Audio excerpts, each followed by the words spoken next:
on the Republican side, there are 38 people in the committee of the 5th District, both state central and unit chairs and chairmen, that are going to have to decide on their nominee. That means that somebody will have to get 19 votes to win, and it's likely to go to multiple ballots. Here are the candidates that are in.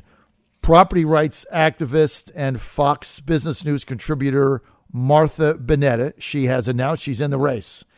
Denver Riggleman ran for governor 2017 briefly. Shoots terrorist, makes whiskey. He is coming up momentarily. He is in. House of Delegates member Michael Wiebert, he's from the Valley. He says he's in. Del Russo ran in 2016. Hasn't told me, but I've heard from other people he is in. Also, Jim McKelvey. He'll be with us at 9:35. He came in third in the convention in 2016 to Del Russo. He is in. So we've got at least now 1, 2, 3, 4, 5 candidates, and probably going to get 2 more as the day and the couple of days go by. So it could be 7 or 8 candidates in. Why not? You need 38 votes.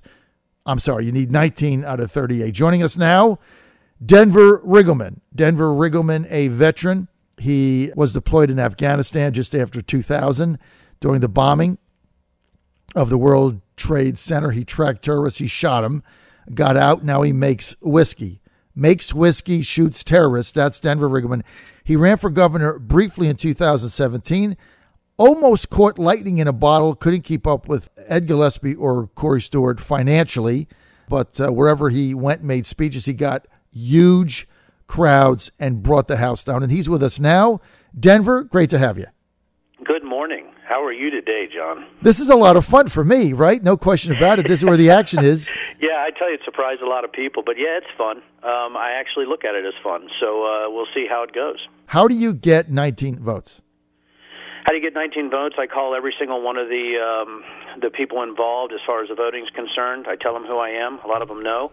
And then they vote for me. That's pretty much what it goes. We only have, 12 days to get this done. So I make the phone calls. I use the apparatus that I already have on the ground, which is a lot of Fort Garrett alumni. They've been ready to smash Cockburn for some time. So it's pretty nice to have those type of people behind me and to know I'll make the phone calls. Play to my strengths with my background in the United States Air Force. I'm a national security expert. I know about corruption. I know about business law. I know about taxation. It seems like Congress also fits my area of expertise since I'm in D.C., as you know, John, every week up at the Pentagon. So it's going to be interesting, to make those phone calls and to get those votes. But I'm pretty darn confident that, hey, why not? I'll just get all of them. How about that, John? I'll just get every single one of them, and we'll go from there. So here's your challenge. You're the ultimate outsider, right? Ultimate outsider. And you're not necessarily aligned, like me, Denver, with Republican orthodoxy on all of these issues. Everybody knows that I am staunchly pro-gay rights and pro-gay marriage, among other things. I'm also for restricting gun ownership to anybody under 21 years old that has not served in the military. So there's a lot of things that are different about me that people hate me, so I understand. And you have the guts to say it, so I think there's also part of, John, which is admirable, is that you say it regardless, and I got to tell you, it's very refreshing. So my question is, you're the ultimate outsider trying to get nominated in the ultimate inside baseball game, right? These are 38 people that are inside.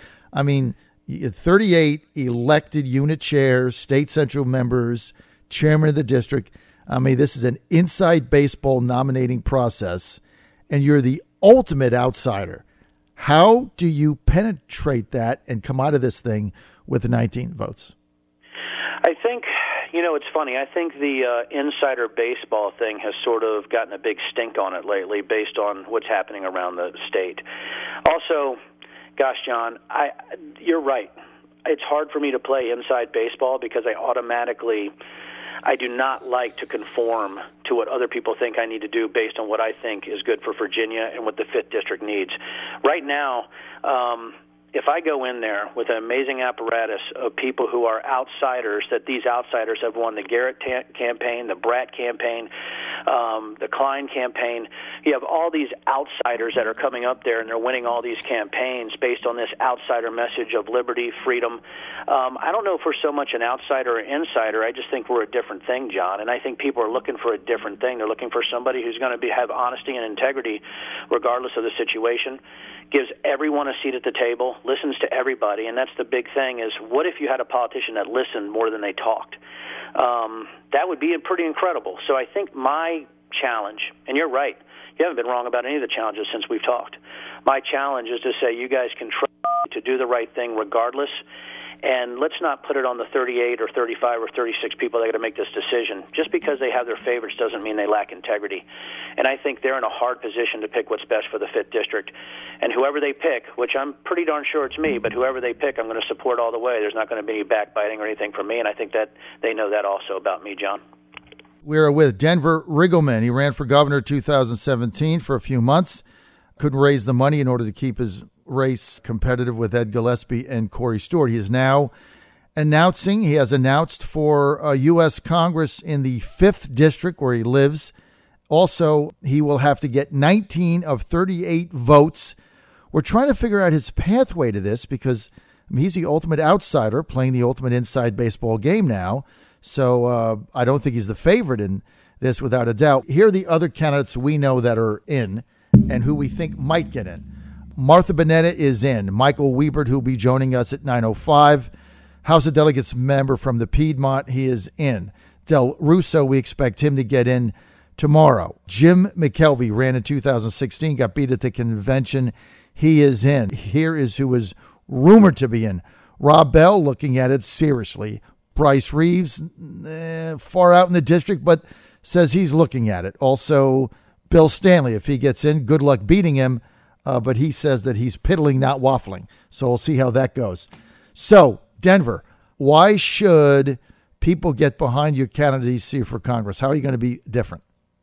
Well, I think the one where I am different, you were talking about inside baseball, and where I am different is that, sadly, and also fantastically, I'm at the Pentagon 3 to 4 days a week. And what I do have, where you have people who think inside baseball or congressional run or D.C., is that I'm in D.C. all the time. And I do believe that even though I'm an outsider, my background in United States Air Force intelligence, the fact that I was CEO for a very, very successful company, our last year we did about $17 million per year, the fact that operationally I am a national security expert based on kinetic and non-kinetic, which means either cyber or dropping bombs. I've done it all. And I think it's the fact that I've got to sit there and listen to some of the strategic issues that have gone on there. And I can probably formulate why Trump's tax policy and formulate why some of his strategic policy has helped not only the DOD, but also small business owners like myself and many around the Commonwealth, here in Virginia specifically. And there's nobody else that can talk to that, John, not like I can. They can't talk the ins and outs. They've been so long running for office that there's no way they can broadly address any of this. And I can specifically address it. And that's why I would love to I know it's not going to happen, but even if I could have a debate on my kickoff here at Silverback on my property, I think it would be fantastic, because if they really want to get into the business of what's going on in D.C., as far as policy on the economic and sort of the DOD side, I'm the man. So that's why I think I'm an outsider that's in D.C. all the time working to protect our country. And I'm also have a business where I know tax law and how Trump's policies have economically affected small businesses in the Commonwealth.